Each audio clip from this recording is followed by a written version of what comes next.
Hello dear students, this is Bhuvnesh Bharat और आज हम बात करेंगे शेड्यूल्स ऑफ इंडियन कॉन्स्टिट्यूशन के बारे में। ठीक है, देखिए इस तरह से क्वेश्चन कई बार पूछा जाता है, इवन मैक्सिमम टाइम ये क्वेश्चन पूछा जाता है कि हमारे संविधान की कौन सी अनुसूची जो है किस विषय के साथ संबंधित है, या मान लो कई बार उन्होंने जो है सब्जेक्ट्स दिए होते हैं कि इस सब्जेक्ट्स का प्रावधान कौन सी अनुसूची में दिया गया है संविधान के। ठीक है, तो एग्ज़ाम के पर्पज़ से ये क्वेश्चन बहुत इंपॉर्टेंट है, इसलिए मैं आपको ये करवा रहा हूँ। पहले इसका एक ब्रीफ ओवरव्यू हम देखेंगे, उसके बाद हम वन बाय वन इसको अच्छे से डिस्कस करेंगे ताकि आपको अच्छे से समझ आए। इससे पहले अगर आपने मेरे चैनल को सब्सक्राइब नहीं किया तो आप मेरे चैनल को सब्सक्राइब कर दीजिए, बेल आइकन प्रेस कर दीजिए और ताकि आपको अपकमिंग वीडियोज़ की नोटिफिकेशन भी मिलती रहे। ठीक है, तो पहले हम इसको देखेंगे। जो पहली अनुसूची है वो राज्य व संघ राज्य क्षेत्र का वर्णन करती है। ठीक है, आपने जस्ट एक ओवरव्यू है, आपने ऐसे ही इसको नोट कर लेना है। ठीक है, तो हम वन बाय वन अच्छे से डिटेल में इसको डिस्कस करेंगे, लेकिन पहले एक ओवरव्यू के तौर पे मैं आपको ये बता देता हूँ कि जो पहली अनुसूची है वो राज्य और संघ राज्य क्षेत्र की क्षेत्र का वर्णन करता है। ठीक है, स्टेट और यूनियन टेरिटरीज़ का। दूसरे में हम वेतन व भत्ते के बारे में उपबंध देखेंगे कि राष्ट्रपति है, चाहे स्पीकर ऑफ लोकसभा, राज्यसभा, इन सब लोगों का जो वेतन और भत्ते है उसके बारे में दूसरी अनुसूची में बात की गई है। तीसरी अनुसूची में जो अलग अलग मंत्रियों को जो शपथ और उनकी प्रतिज्ञा का उपबंध है। चौथी अनुसूची में राज्यसभा के राज्यों के लिए सीट्स का आवंटन। ठीक है, पांचवी अनुसूची में शेड्यूल ट्राइब और schedule area schedule caste areas के एडमिनिस्ट्रेशन से संबंधित उपबंध है। छठी में हम देखते हैं कि असम, मेघालय, त्रिपुरा और मिजोरम, इन 4 स्टेट्स में जो शेड्यूल एरियाज़ हैं उनसे उनके एडमिनिस्ट्रेशन से संबंधित चीज़ें हैं। सातवीं सूची में शक्तियों का विभाजन देखते हैं हम। आठवीं में हम कहीं ना कहीं 22 भाषाओं की बात की गई इसमें। नौवीं में भूमि सुधार संबंधी विधि का उल्लेख किया गया।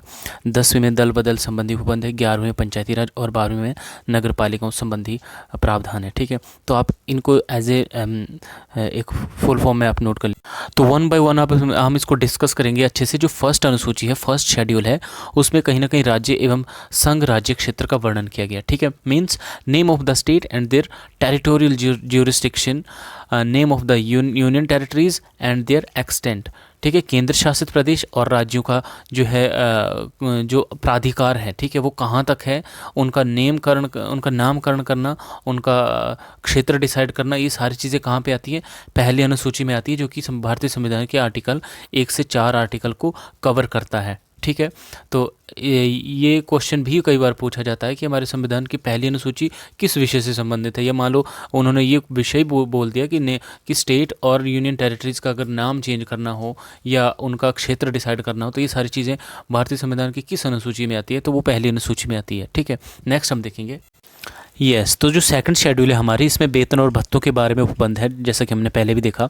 अब इसमें देखिए किन किन चीज़ों की या किन किन लोगों के जो है वेतन और भत्तों की बात की जाती है। देखिए, प्रेसिडेंट ऑफ इंडिया, सबसे पहले हम ऊपर से चलते हैं। ठीक है, प्रेसिडेंट ऑफ इंडिया, केंद्र से चलते हैं हम। प्रेसिडेंट ऑफ इंडिया के बारे में यहाँ पे बात है। प्रेसिडेंट ऑफ इंडिया के विषय में वेतन और भत्ते के बारे में उपबंध है यहाँ पे।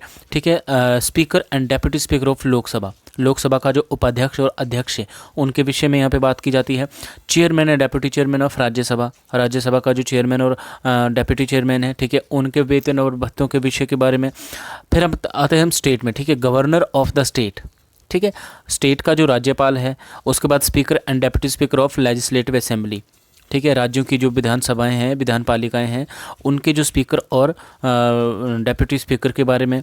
फिर chairman and deputy chairman of legislative council, मतलब विधान परिषदें, जो भी राज्यों की विधान परिषदें हैं वहाँ की के चेयरमैन और डेप्यूटी चेयरमैन के बारे में यहाँ पे वर्णन है। फिर जजेस of the supreme court and high court के, सुप्रीम कोर्ट और हाई कोर्ट के जजेस के विषय में भी यहाँ पे उपबंध है। और controller and auditor general in India, ठीक है, नियंत्रक महालेखा परीक्षक के उपबंध के बारे में भी यहाँ पे उपबंध हमें मिलते हैं इस अनुसूची में। तो सेकंड शेड्यूल ये है। ठीक है, आगे देखते हैं हम तीसरी अनुसूची जो है।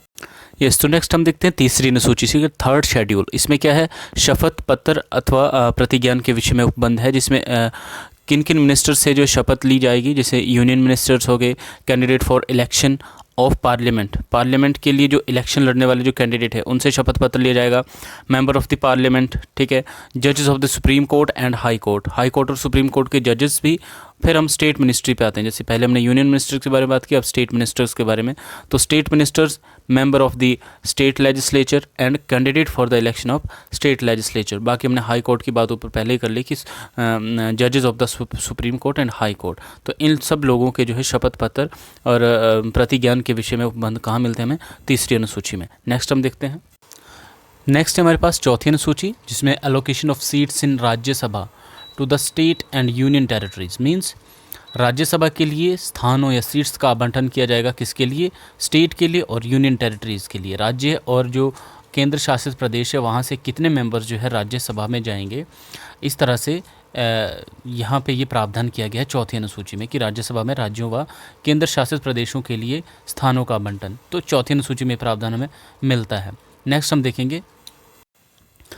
हम देखते हैं पांचवी अनुसूची। ठीक है, पांचवी अनुसूची में provision for the administration and control of schedule area and schedule tribes. Means अनुसूचित जाति और अनुसूचित जनजाति क्षेत्रों के प्रशासन को किस तरह से प्रशासन के लिए और उनको कंट्रोल करने के लिए जो प्रोविज़न कहाँ किए गए हैं? पांचवी अनुसूची में। तो ये बहुत इंपॉर्टेंट है, मैक्सिमम टाइम ये पूछा गया है ये क्वेश्चन कि किस अनुसूची में जो है शेड्यूल ट्राइब और शेड्यूल एरियाज़ के एडमिनिस्ट्रेशन और कंट्रोल के लिए जो प्रावधान किया गया है, तो वो पांचवी अनुसूची में किया गया है। नेक्स्ट जो हमारी अनुसूची है छठी, वो भी कहीं ना कहीं इसी से संबंधित है।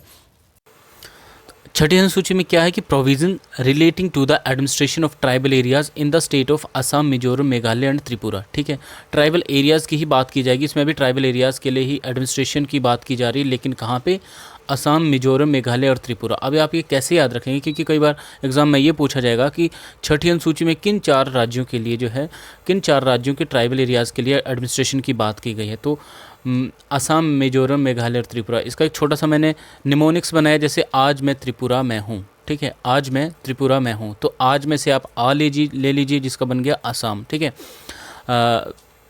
मैं से आप म ले लीजिए जिसका बन गया मेघालय, त्रिपुरा ही आ जाएगा, और मैं हूँ अगला मैं से आप मिजोरम ले लीजिए। तो आज मैं त्रिपुरा में हूँ मीन्स असम, मेघालय, त्रिपुरा, मिजोरम।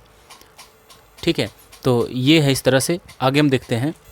नेक्स्ट है हमारे पास सातवीं अनुसूची। ठीक है, सातवीं अनुसूची related with division of power, शक्तियों के वितरण के विभाजन से संबंधित है ये अनुसूची। ठीक है, इसमें हमारे पास तीन तरह की लिस्ट हैं, यूनियन लिस्ट है, स्टेट लिस्ट है और कॉन्करेंट लिस्ट है। ठीक है, केंद्र सूची है, राज्य सूची है और समवर्ती सूची। तो कहीं ना कहीं केंद्र सूची के जो ओरिजिनल विषय हैं, ओरिजिनल सब्जेक्ट्स, वो कितने? 100, लेकिन प्रेजेंटली इसमें कितने हैं? 97। स्टेट लिस्ट की बात करते हैं, ओरिजिनली इसमें 66 सब्जेक्ट्स आते हैं, लेकिन करेंटली कितने हैं? 61। और कॉन्करेंट लिस्ट की बात करें तो ओरिजिनली इसमें 52 सब्जेक्ट्स आते हैं, लेकिन करेंटली इसमें कितने हैं? 47। तो इस तरह से कई बार ये भी क्वेश्चन आ जाता है मैच करने के लिए कि किस लिस्ट में कितने विषय हैं। ठीक है, तो ये सातवीं अनुसूची में डिवीजन ऑफ पावर से संबंधित है। नेक्स्ट है हमारे पास आठवीं अनुसूची। आठवीं अनुसूची related with language recognized by constitution, कि हमारे संविधान के द्वारा जो है भारतीय संविधान में किन किन भाषाओं को मान्यता दी गई है। ठीक है, तो ओरिजिनली जो है शुरू में 14 भाषाओं को मान्यता दी गई थी, लेकिन प्रेजेंटली इसमें 22 भाषाओं का उल्लेख किया गया। ठीक है, इसमें कुछ एक इंपॉर्टेंट चीज़ें, जैसे 21st अमेंडमेंट एक्ट हुआ था 1967 में, जिसमें क्या हुआ था कि सिंधी भाषा को ऐड किया गया था। ठीक है, सिंधी भाषा को ऐड किया गया था। फिर 71st अमेंडमेंट एक्ट होता है 1992, जिसमें कोंकणी, मणिपुरी और नेपाली भाषा को इसमें शामिल किया गया। फिर 92nd अमेंडमेंट एक्ट होता है 2003 में, जिसमें बोडो, डोंगरी और मैथिली भाषा को भी इसमें जोड़ा गया। और एक विशेष चीज़ कि 96th अमेंडमेंट एक्ट 2011 में जो हुआ था, जिसमें ओरिया को जो है रीनेम करके उसका नाम बदल के उसको उड़िया बनाया गया था। ठीक है, तो ये इतनी सी जानकारी आपको महत्वपूर्ण है, याद रखना। ठीक है, नेक्स्ट हम देखते हैं। आगे था हमारे पास नौवीं अनुसूची, जिसमें भूमि सुधार विषयों से संबंधित प्रावधान है। ठीक है, इसमें कहीं ना कहीं भूमि संरक्षण से संबंधित विधियां हैं। ठीक है, जो भूमि से संबंधित जो विधियां कहीं ना कहीं उनको संरक्षण प्रदान किया गया है, जिसमें ज़मींदारी सिस्टम को भी अबॉलिश करने की बात की गई है। इसमें महत्वपूर्ण बात यह है कि नौवीं अनुसूची को जो है पहले संविधान का जो संशोधन हुआ था 1951 में, उसमें जो है जोड़ा गया था। ठीक है, और 2007 में सुप्रीम कोर्ट ने भी आदेश दिया कि 24 अप्रैल 1973 से आगे इसमें जो भी रूल या लॉज बने हैं वो जुडिशल रिव्यू के लिए ओपन है। क्योंकि पहले क्या था, कहीं ना कहीं भूमि संबंधी जो विधियां थी उनको कहीं ना कहीं न्यायिक पुनर्निरीक्षण से जो बाहर रखा गया था, लेकिन 24 अप्रैल 1973 से आगे अब वो ओपन है। ठीक है, उन पर जुडिशल रिव्यू किया जा सकता है। तो ये कुछ विशेष चीज़ है नौवीं अनुसूची के बारे में। आगे हम देखते हैं। सो नेक्स्ट है हमारे पास 10वीं अनुसूची, जिसमें provision relating to the disqualification of members of parliament and state legislature on the ground of defections. Means parliament और स्टेट लेजिस्लेचर्स के मेंबर्स को दल बदल के आधार पर किस तरह से डिसक्वालीफाई किया जा सकता है, इससे संबंधित प्रावधान कहाँ हैं हमारे संविधान की 10वीं अनुसूची में। ठीक है, ये जो है 52nd अमेंडमेंट एक्ट हुआ था 1985 में, जब ये ऐड किया गया था ये प्रावधान। ठीक है, और 10वीं अनुसूची को, ठीक है, इसको एंटी डिफेक्शन लॉ भी कहते हैं। तो कई दफ़ा एग्जाम में ये क्वेश्चन पूछा जाता है कि एंटी डिफेक्शन लॉ से संबंधित प्रावधान संविधान की किस अनुसूची में दिए गए हैं। ठीक है, तो वो है 10th शेड्यूल्स। ठीक है, कि दल बदल के आधार पर मेंबर्स को जो है डिस्क्वालीफाई किया जा सकता है। कोई भी मेंबर जो है अपनी मर्जी से बार बार दलों को, राजनीतिक दलों को बदल नहीं सकता है। ठीक है, तो ये प्रावधान हमें 10वीं अनुसूची में देखने को मिलता है। आगे हम बात करेंगे 11वीं अनुसूची।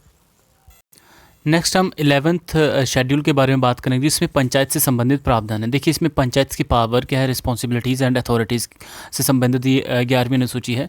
और 11वीं अनुसूची को जो है 73rd अमेंडमेंट एक्ट 1992 में जो है हमारे संविधान में जोड़ा गया है। ठीक है, इसमें क्या होता है कि 29 सब्जेक्ट्स को जो है पंचायत को सौंपा गया है। राज्य के जो सब्जेक्ट्स है 29 उनको जो पंचायतों को सौंपा गया है। मीन्स 29 सब्जेक्ट्स पर जो पंचायत काम कर सकती है। ठीक है, इस तरह का प्रश्न बहुत बार पूछा जाता है कि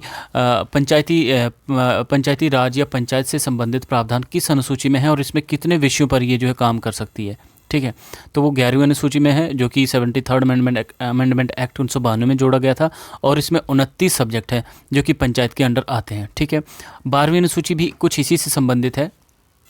नेक्स्ट हमारे पास लास्ट है हमारे पास ये 12वीं अनुसूची। ठीक है, जिसमें म्यूनिसिपैलिटीज़, नगर पालिकाओं की बात की गई है। ठीक है, तो देखिए 12वीं अनुसूची को जो है 74th अमेंडमेंट एक्ट 1992 के द्वारा जोड़ा गया है, जिसमें कितने मैटर्स, 18 मैटर्स जो है म्यूनिसिपैलिटीज़ को सौंपे गए हैं। तो देखिए हमने पीछे पढ़ा, हमने पंचायतों को कितने 29 मैटर्स हैं और म्यूनिसिपैलिटीज़ को 18 मैटर्स जो है सौंपे गए हैं। ठीक है, तो 18 मैटर्स पे जो है म्यूनिसिपैलिटीज़ काम कर सकती है। ठीक है, तो 11वीं और 12वीं अनुसूची को 73rd और 74th अमेंडमेंट एक्ट के द्वारा जोड़ा गया 1992 में। तो बहुत बार ये क्वेश्चन, प्रीवियस ईयर्स क्वेश्चन में भी ये कई बार ये क्वेश्चन पूछा गया कि म्यूनिसिपैलिटी के अंडर जो कितने सब्जेक्ट्स आते हैं और पंचायत के अंडर कितने सब्जेक्ट्स आते हैं। तो ये एग्ज़ाम के पर्पस से बहुत इंपॉर्टेंट है। ये सारा पूरा जो अनुसूची, जो हमारे संविधान की अनुसूची है उससे संबंधित ये जो सारा चैप्टर बहुत ही इंपॉर्टेंट है। आप इसको पूरा देखिए और कमेंट करके बताइए कि आपको कैसा लगा ये लेक्चर। बाकी अगर आप मेरे चैनल पर नए हैं तो चैनल को सब्सक्राइब कीजिए, बेल आइकन प्रेस कीजिए ताकि अपकमिंग वीडियोज़ की नोटिफिकेशन आपको मिलती रहे। बाकी all the very best for a June net exam. Thank you.